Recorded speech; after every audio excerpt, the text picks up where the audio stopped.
Transpiration आप बोल सकते हो it is a loss of water. Okay, it is a loss of water मतलब क्या, आप देखो ट्रांसपिरेशन का मतलब क्या है। Transpiration is a process of water movement through a plant and its evaporation through aerial parts like leave, stem and flower.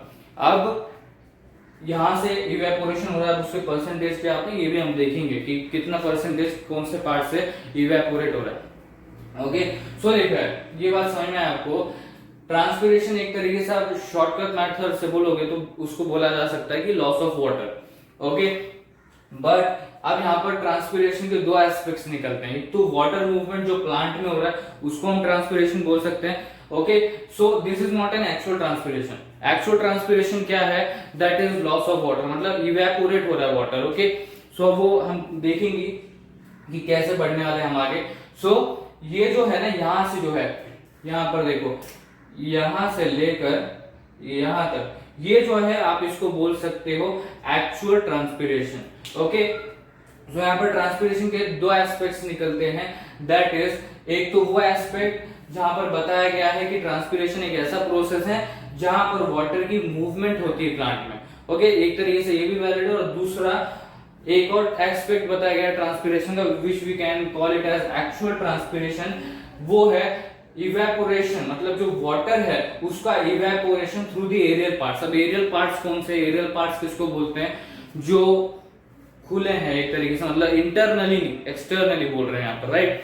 तो जो एरियल पार्ट्स हैं जैसे लीव्स हो गया, स्टेम हो गया, ओके, फ्लावर्स हो गए, तो ये सारे एक्सटर्नल पार्ट्स है, राइट। ऐसे नहीं कि लीव के अंदर का जो है, राइट, अब ये लीव है, ओके, लीफ है, अब इसके अंदर का जो है इसको एरियल पार्ट नहीं बोल रहे, जो एक्सटर्नल है मतलब लीफ का सरफेस हो गया, राइट, लीफ हो गया, उस तरीके से बोल रहे हैं। फिर स्टेम हो गया, स्टेम भी एरियल पार्ट है because it is expose to the air, to the environment. और फिर फ्लावर्स, ओके, ये इस तरीके से बोला जा रहा है। तो एक्चुअल ट्रांसपिरेशन क्या है, ये जो है चल रहा है देखो ट्रांसपिरेशन, तो एक्चुअल ट्रांसपिरेशन क्या है, the evaporation of water, okay, from the leaf और other parts of the plant. Okay, अब देखो ये ट्रांसपिरेशन समझ में आया। यहाँ पर दो एस्पेक्ट्स थे, एक तो था आप बोल सकते हो फ्री ट्रांसपिरेशन, जो हम बोल सकते हैं कि जो इंटरनली हो रहा है, ओके, जो इस तरीके से बोल सकते हैं ये इंटरनल ट्रांसपिरेशन है, एक्सटर्नल ट्रांसपिरेशन है,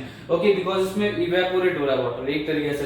बट मोर वैलिडिटी, जो वैलिडिटी होगी उसकी, जो वैलिड पॉइंट होगा वो होगा ये वाला, ओके, जो एक्चुअल ट्रांसपिरेशन है वो है evaporation of water through the aerial parts. Okay, so अब इसमें कौन से पॉइंट कवर करने, ये तो हमको पता चल गया ट्रांसपिरेशन है क्या, मैंने ब्रीफ में आपको बता दिया कि ट्रांसपिरेशन है क्या। बट अभी इसमें जो पॉइंट्स हम कवर करने वाले वो कौन से, पहले तो होल प्रोसेस, ओके, पूरी process, it's an obvious thing, हम पूरी प्रोसेस एक बार अच्छे से देखेंगे, डिटेल में देखेंगे। उसका एक वैकेंसी फंडा है, ओके, अभी वैकेंसी फंडा जब हम डिटेल में देखेंगे, जैसे मैंने आपको बताया फॉर एग्जांपल, अभी हमने ब्रीफ में देख लिया translocation, root pressure, transpiration, okay, अब मैं ट्रांसपिरेशन के बारे में अलग वीडियो में बताऊंगा, रूट प्रेशर के बारे में अलग वीडियो में बताऊंगा, फिर ट्रांसलोकेशन के बारे में अलग वीडियो में, इस तरीके से चल रहा हो, राइट। सो वैकेंसी का जो फंडा है वो मैं डिटेल्ड वीडियो में इंक्लूड नहीं करूंगा, बिकॉज एक तरीके से आप बोल सकते हो it is an complex and complicating thing, okay, confusing thing, because ये जो वैकेंसी फंडा है ये पहला वाला मेथड है। अब ये भी बताऊंगा आपको क्या, अगर जो वैकेंसी फंडा सीखने वाले हैं हम, उसके बाद जाइलम वेसल्स, दो जाइलम वेसल्स के बारे में स्पेसिफिकली देखने वाले हैं हम, वो है स्टेम और रूट का, ओके, रूट जाइलम वेसल जो यहाँ पर इस एरिया में होते हैं, और स्टेम जाइलम वेसल जो इस एरिया में होते हैं, जो लीव्स तक जाते हैं, ओके, जो लीफ में ब्रांच करते हैं अपने, they branch into the leaves, okay, वो होते हैं स्टेम जाइलम वेसल्स, तो उसके बारे में भी हम देखेंगे। उसका जो हमारा लास्ट पॉइंट होगा जो ट्रांसपिरेशन में होगा वो होगा usage and wastage percentage of water, मतलब कितना यूज हुआ वाटर और कितना वेस्ट हुआ, मतलब वेस्टेज का मतलब क्या है, एक तरीके से कितना इवेपोरेट हुआ, कितना परसेंटेज इवेपोरेट में चला गया और कितना परसेंटेज यूसेज में चला गया, ये सारी चीजें हम देखेंगे, राइट।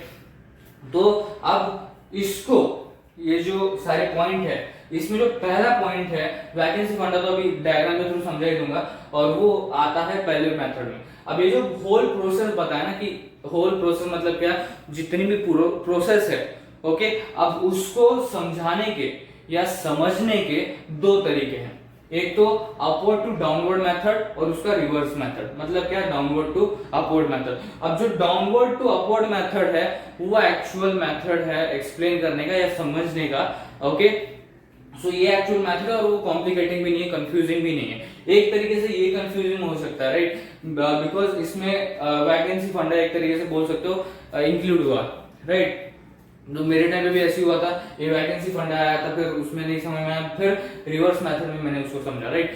सो अब कुछ बच्चों को रिवर्स फंडा समझ में आएगा, कुछ बच्चों को पहला मेथड समझ में आएगा। सो एक जैसे कि मैं बोलता हूँ, एक है शॉर्ट मेथड, एक है डीप मेथड। ओके, उसके बारे में बात करेंगे। सो अब देखो, होल प्रोसेस जो है इसको समझने के या समझाने के दो तरीके हैं। एक तो पहला है अपवर्ड टू डाउनवर्ड मेथड, या दूसरा है रिवर्स वाला, that is downward to upward method, which is the actual method. Okay, अभी अपवर्ड वाला मैं अभी समझा दूंगा। ये जो सेकंड वाला ना, देखो ये वाला जो है, ये वाला, ओके, ये वाला मैं अभी समझा दूंगा, because this is a shortcut method to explain something, या समझने के लिए शॉर्टकट मेथड है। ये वाला जो रिवर्स वाला है, that is downward to upward. अब इसमें क्या हो रहा है, सारी की सारी चीजें निचोड़ के बहुत ही अच्छी तरीके से डिटेल में जाके समझेंगे हम। ओके, दैट इज वाई जो दूसरा मेथड है ये हम डिटेल वीडियो में देखेंगे, और ये जो है पहला मेथड ये अभी यहाँ पर एक्सप्लेन करूंगा, क्योंकि इसमें वैकेंसी फंड है। ये जो है ना, ये वाला जो पॉइंट है, ये वैकेंसी फंडा भी इसमें आता है, दैट इज पहले मेथड में। ओके, सो अब पहले पॉइंट को समझते हैं डायग्राम के थ्रू। अब क्या लिखा है यहाँ पर, अपवर्ड टू डाउनवर्ड, मतलब लीफ से रूट तक। ओके, just wait for a minute, leaf से, ओके। सो क्या बताया जा रहा है यहाँ पर, अपवर्ड टू डाउनवर्ड मेथड, मतलब क्या, लीफ से रूट तक। ओके, अब यहां पर हो क्या रहा है मैं बताता हूं। देखो, ये जो येलो सॉरी ब्लू एरोस दिख रहा है आपको, ओके, ये हो क्या रहा है, वाटर लॉस हो रहा है। और जैसे कि आप यहाँ पर देख सकते हैं, that is loss of water is transpiration. एक तरीके से शॉर्टकट मेथड से देखा जाए तो पूरा निचोड़ क्या बताता है हमको, ट्रांसपिरेशन के बारे में, कि एक तरीके से लॉस ऑफ वाटर हो रहा है, उसको हम ट्रांसपिरेशन बोल सकते हैं। ओके,